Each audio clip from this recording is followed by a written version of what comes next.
Hey book lovers, welcome back to my channel. I'm Alexis if this is your first time here, and this little guy is Rip. We'll see how he does during the filming of this video, but I am here to talk about all of the books that I read in January, so my January wrap up. I have been an avid reader for most of my life, but in particular have gotten really into it in the last couple of years and have been sharing with you guys after every month all of the books that I have read, my thoughts on them. I try to do it as spoiler free as I possibly can, but still giving you enough information to decide if it's a book that would be of interest to you.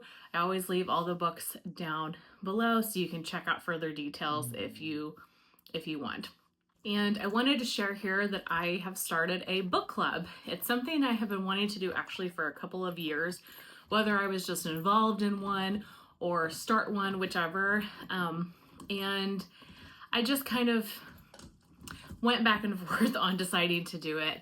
And then I got a comment asking about a Facebook group that would combine wax and books. And I was like, you know what? That is really what I've been kind of thinking about, but just hadn't pulled the trigger. So talked to Stephanie and Summer about it, and they really encouraged me and pushed me to start this Facebook group. So it's called Scents and Sentences. I will link it down in the description box below, where we talk about books and we talk about wax, some of my favorite things in life, and we are doing a book club. And so the first book that we are reading is Kill for Me, Kill for You by Steve Kavanaugh. And the discussion about that book will be live on this channel Friday, February 21st. So all the details are listed in my community page, as well as the live section of my channel, so you can see what's up and coming. If you've read that book and want to hear thoughts and chat about it, or if you haven't, you have hopefully a little bit of time to read the book if you want and join us or join the Facebook group. I would love to have as many people that want to talk about books as possible on there, and it just makes it fun. But enough of that kind of chit chat. In January, I read 14 books, and actually I'm filming this a couple days before January is over. So I probably will read another one or two in January, but I will put those books in my February wrap up. So January for me normally is a really big month because you're motivated, it's the new year, you're working on your goals, and it's wintertime. I'm not outside as much or busy with outdoor activities other than just like taking Rip on our normal walks. And so I feel like I have more time, obviously, inside to read, things like that. So January normally is a very high reading number. I do both physical books as well as audio books, and I mainly use Goodreads to track. If you've been watching these videos, you kind of know the spiel, but since it's the first book video of the new year, I wanted just to kind of set the stage again of how I read, how I track things, and kind of give you that basic information, and then we can dive into the books. So I have my computer here with my Goodreads pulled up so I can go through all of the books with you. The very first one that I've read in January is The Serviceberry, Abundance and Reciprocity, I think I'm saying that right, in the Natural World. This is by Robin Wall Kimmerer. So this was a relatively short book, and essentially the idea of it is to take inspiration from things in nature and live a life with gratitude. It's about, learning from the world around you, going into life with a grateful mindset, really nourishing and focusing on your relationships kind of with a certain attitude. So I do think it was a great book to read first off in the new year. It did have a lot of science jargon, and I am a scientist. That is my title, scientist. So I can appreciate that, but I felt like it was a little bit taken away from the book as far as my interest level, maybe because I have to be so keyed into that at work that when I leave work, I'm like, okay, I don't want to think about science, too much outside of work. But The lessons of this book were really good and a great way to start 2025. So I rated this a 3-star. My rating system, on Goodreads is out of 5 stars, 5 being my most favorite books I've ever read, highly recommend. Normally they are rereads, just books that really stick with me.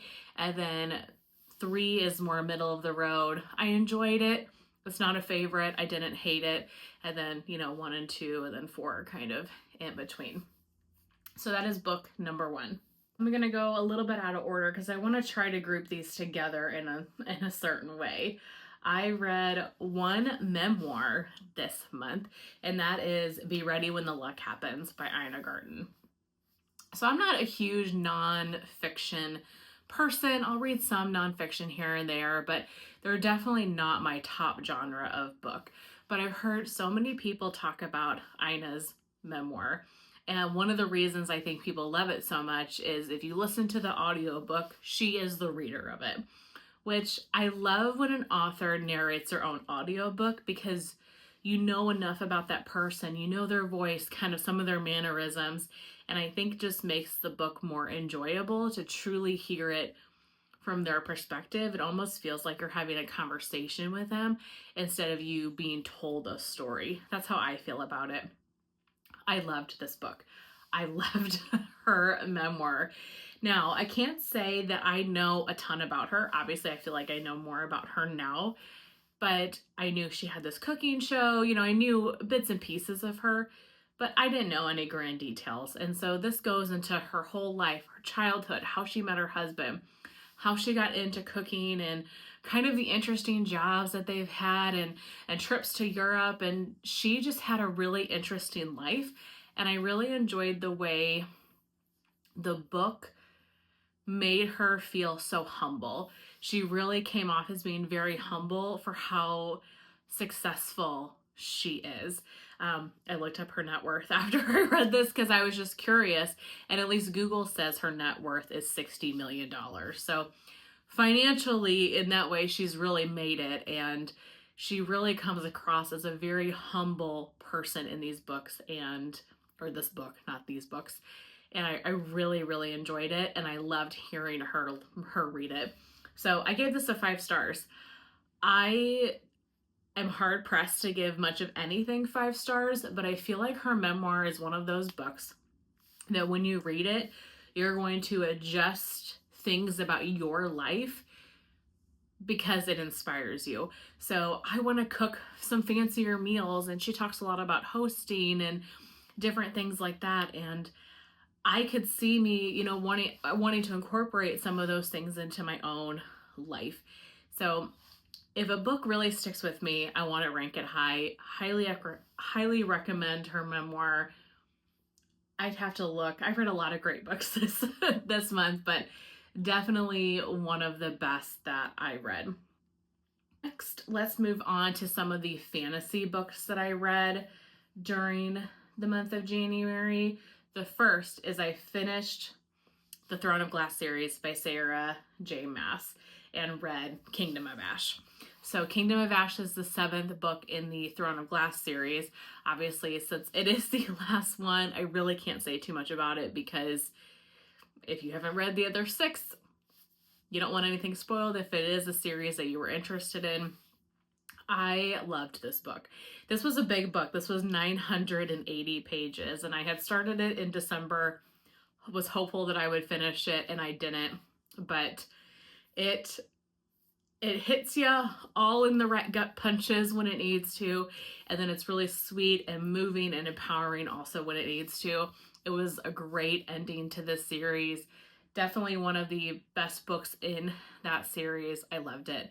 And now I'm moving on to Crescent City. I've read ACOTAR and I've read Throne of Glass now, so I'm currently reading Crescent City, which was on my reading goals for the year, so I'm feeling really good about that. Gave Kingdom of Ash 5 stars. Loved it so much. I also read, fantasy-wise, A Whole New World by Liz Braswell. So this is a fairy tale retelling series. So there's like 20 books about different fairy tales. The series is called A Twisted Tale, and they're taking those old Disney classics and changing them up to have the same characters, the same setting, but maybe something went differently. So this one was about Aladdin, and it essentially is that Jafar found the genie and Jafar got the 3 wishes and not Aladdin. So if you are a huge Disney fan, or there's just some character in kind of the Disney franchise that really speaks to you, there's one about Sleeping Beauty Aurora. That's my favorite of the stories. They were fun. They're really easy reads. And it's nice if you are really into Disney that it's the same characters and you're getting a different, new and fresh story than the one that we've all heard, 100 times. So nothing amazing. I ranked this one a 3 stars, but it was a fun read.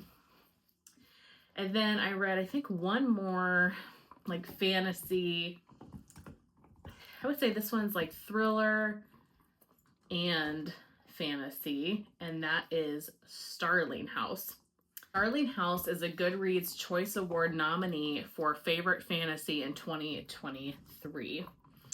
This is about a girl named Opal who lives in Eden, Kentucky, and this is a very poverty-ridden area. She is young and she's taking care of her brother. They live by themselves. I think they live in a motel. Very poverty-ridden area. And there is this house, the Starling House, where a writer used to live, and then the writer disappeared. Author Starling currently lives in Starling House, and Opal is really drawn to this house and to this person, and she keeps wanting to go back to this house for kind of unknown reasons, and she ends up getting really involved with Arthur and starting to work in the house, and then the story unfolds from there. Definitely a fantasy, lots of fantasy and thriller aspects to this book, a little bit of romance. I thought this was just okay. I gave it a 3 stars because it's enjoyable enough, but I don't think it's my type of fantasy. I felt like this almost was starting off as a thriller novel, and I really liked the direction that it was going, and then a lot of the fantasy elements got brought in and I didn't care for it as much.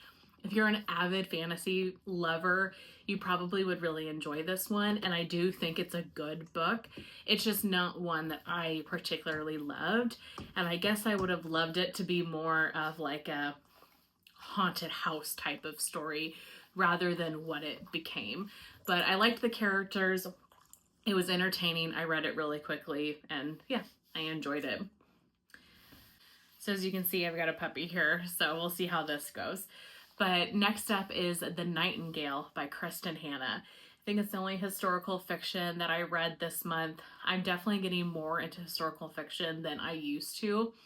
And this is one that I've been wanting to read for a while. It's on my reading goals for 2025. And I was putting it off because I knew how sad it was. It's about World War II. We all know what happened in World War II, and I just knew this was going to be a sad book. And just from everything that I've heard from everybody about this. But I love Kristin Hannah, and I love the way she writes.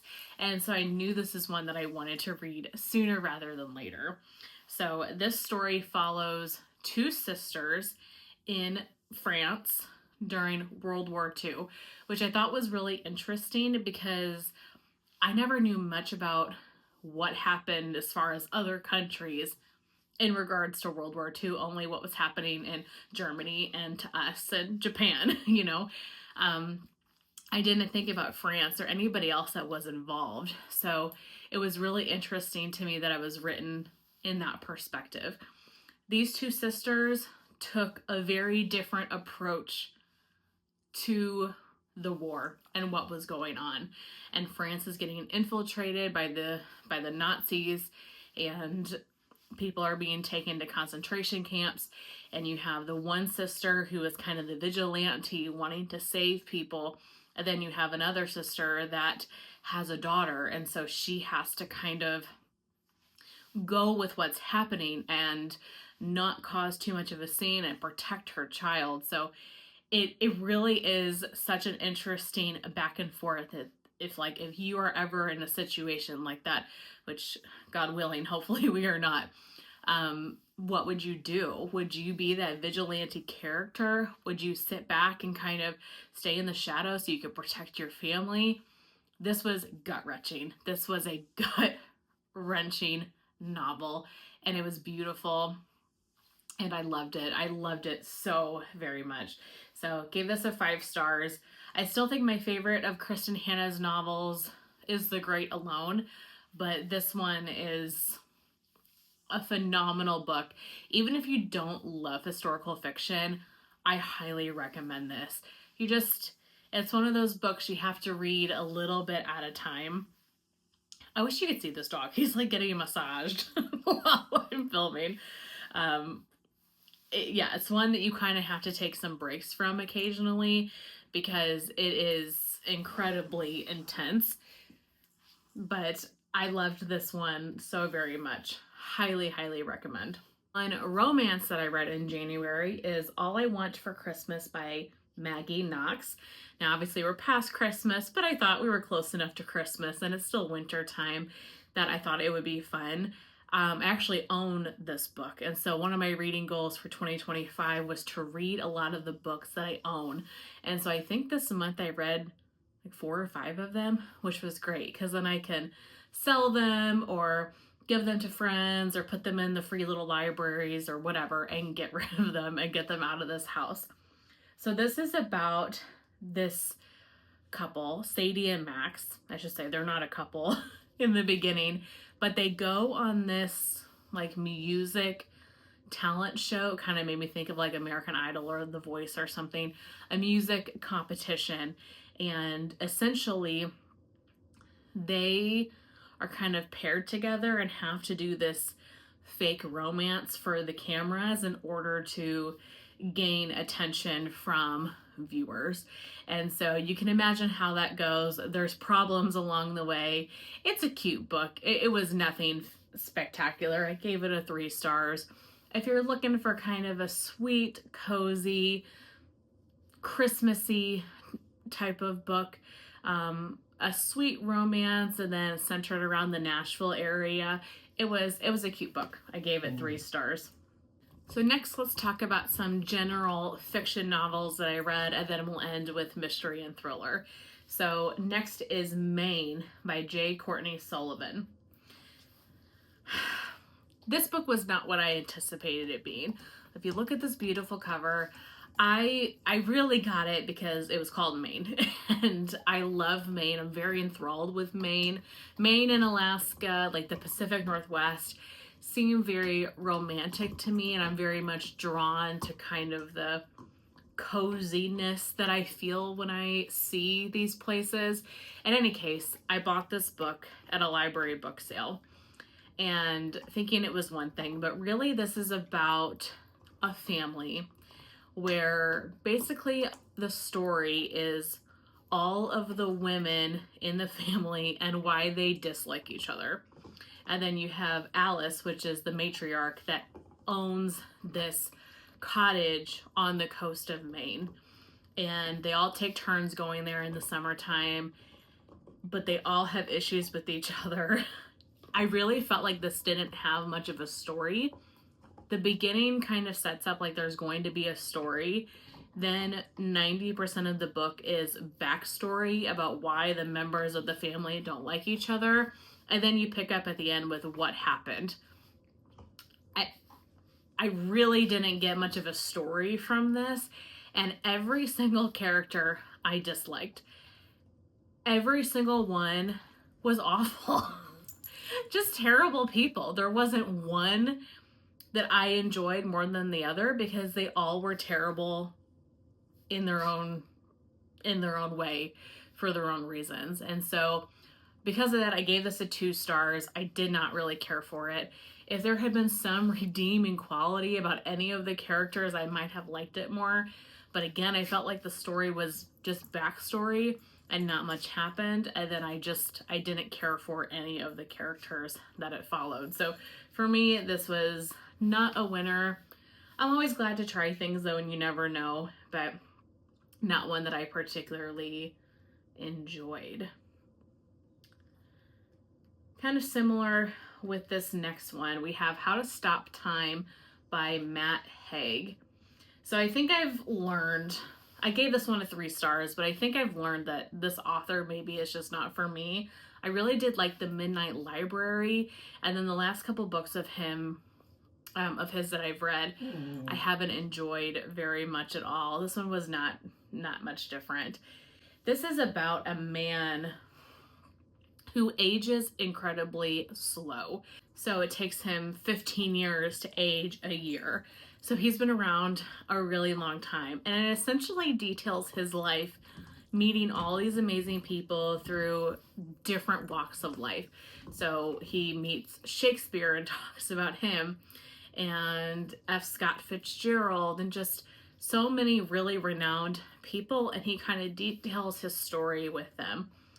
The issue I had with this, honestly, was that it kept jumping back and forth to like 6, 7, 8 different timelines, and it was just all over the place. I think if it had been sequential, like it started back a couple hundred years and then just worked its way up to the present or something, or if it was just written a little bit differently, I think I would have appreciated this a lot more.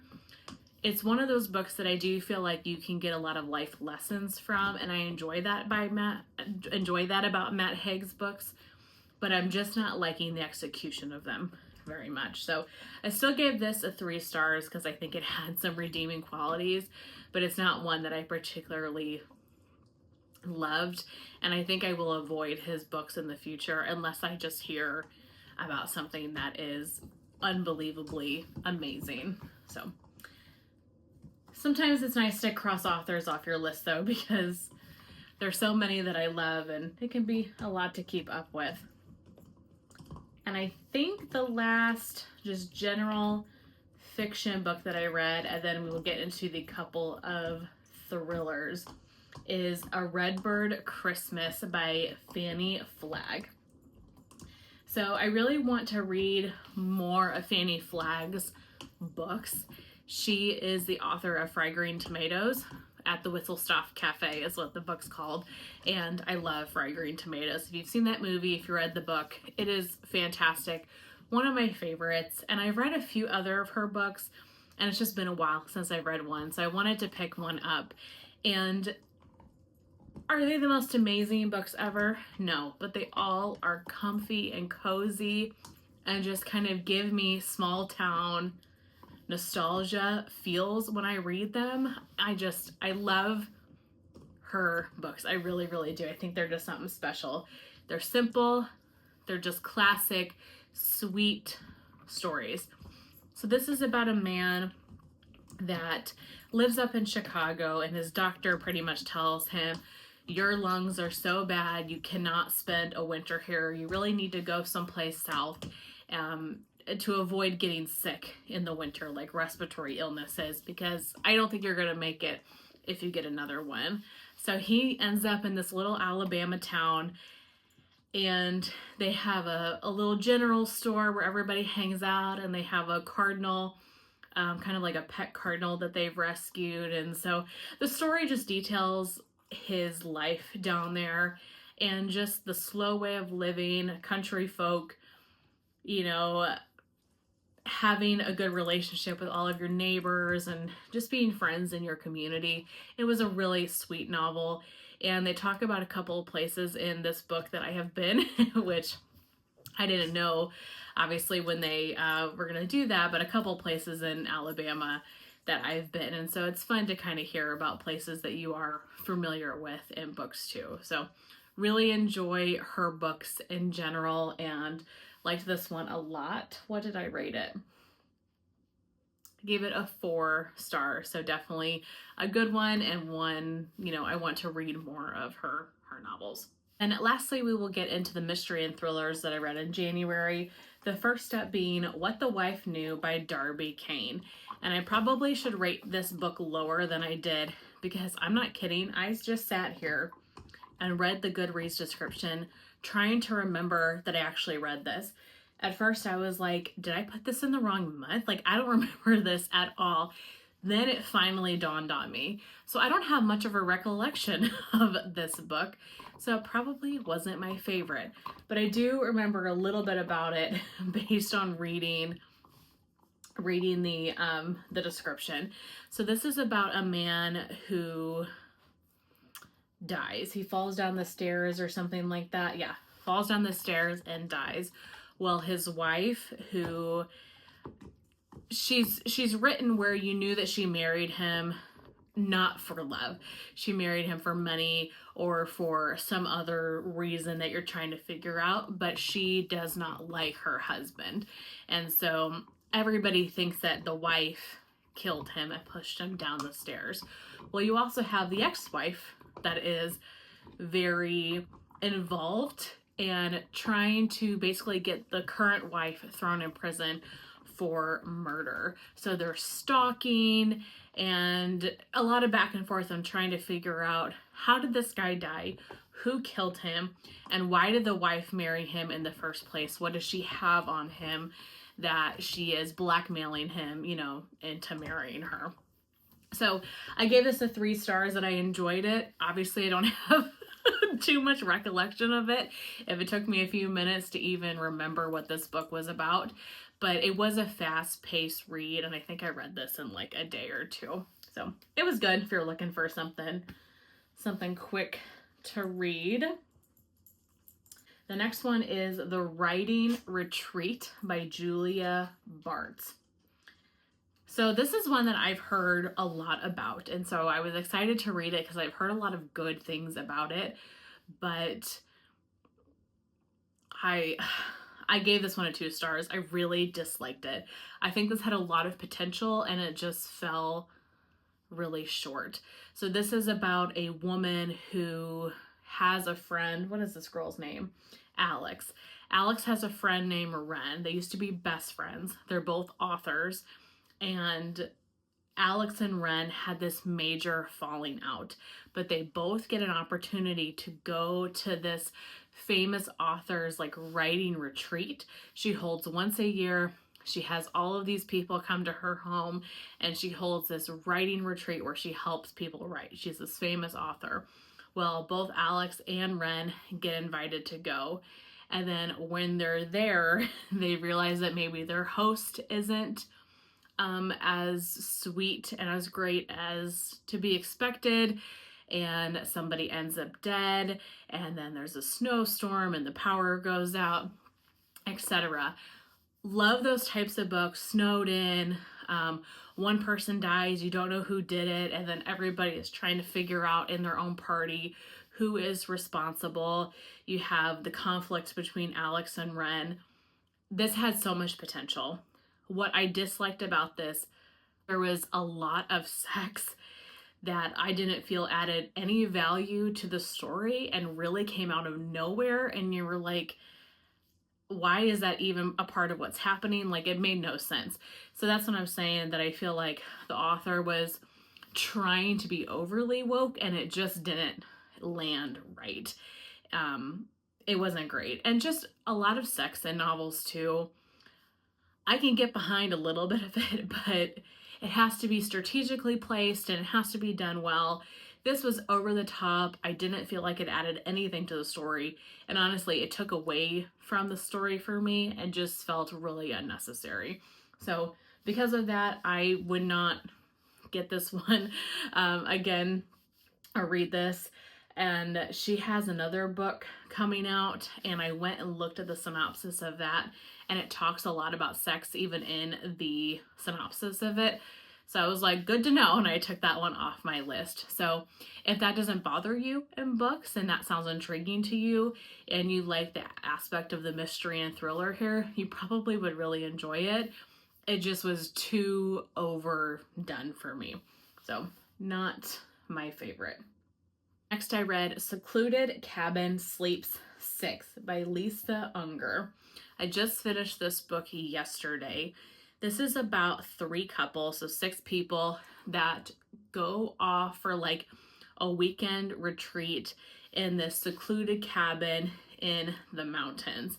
But while they're there, you're hearing what's going on and their stories, some relationship problems, some affairs, various things that are happening in those couples' relationships. You also hear this different story about this little boy who grew up without a mother and trying to figure out where he belongs, where he comes from, who his family is. And then at the very end, those 2 stories collide and you figure out how they go together. There's also some other things that are happening in the book. I felt like this book had 3 or 4 individual stories going on at the same time, and then you had to kind of piece them together, which isn't always my favorite because I don't love a book that has a ton of characters or a ton of things to keep up with, because sometimes it just gets to be too much. I did like this book and I liked the ending of it. I gave it a 3 stars. It's not one that I particularly loved. And this author, I've read 2 books from her now, and I think she has a new book coming out this year, so I probably will give that book a chance. But if that one doesn't hit super well with me either, she's probably an author I'm not going to continue with, because, you know, so many thrillers to me can be kind of mediocre, and I love thrillers, but the ones that really stand out to me, those are the authors that I want to keep reading. So, liked the premise of this. I thought it was a good book, just nothing that I particularly loved, but it was still enjoyable, and I didn't expect to see the ending, so that's always fun.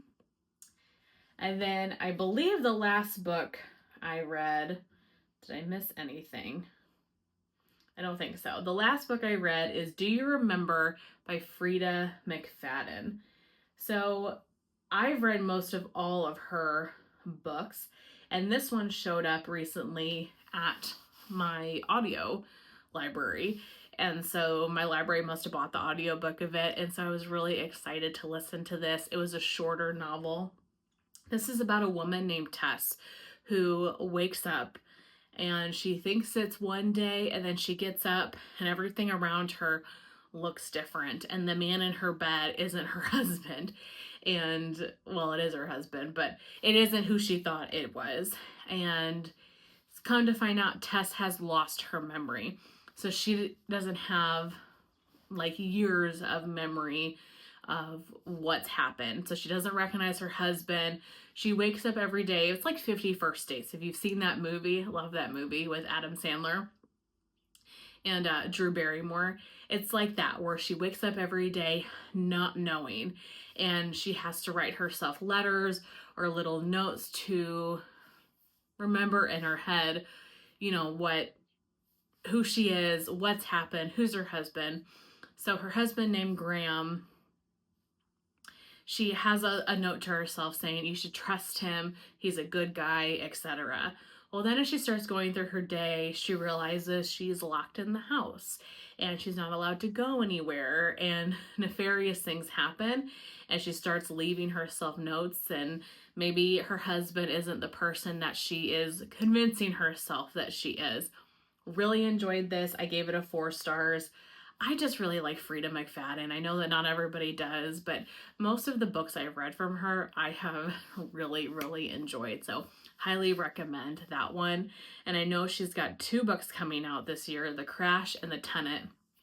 Very excited to grab both of those.